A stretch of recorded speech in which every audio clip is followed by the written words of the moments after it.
S pesmijo in besedo so obudili spomin na težke čase ter govorili o dosežkih in potrebah v njihovi krajevni skupnosti. Veliko jih je, pravi predsednica.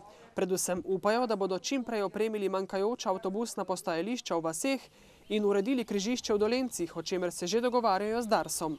Ker je križišče zelo pomembnih cest in bi bilo nujno potrebno ga sanirati. Željo imamo pa tudi nekaj postoriti za naš dom, ki je že nekaj časa v uporabi in je tudi že kar precej potreben obnove in adaptacije.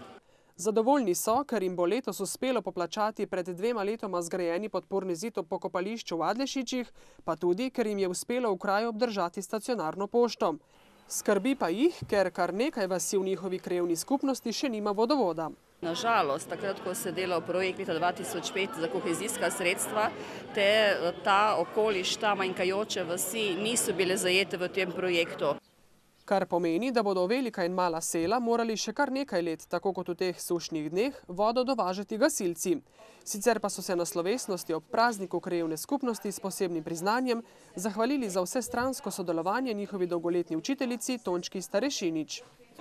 S krajevno skupnostjo smo vsa leta zelo povezani, skupaj delamo, skupaj ustvarjamo, tako da delati na tej šoli je zelo lepo. Škoda le, da v 5 razredih podružnične šole znanje nabira le 26 učencev.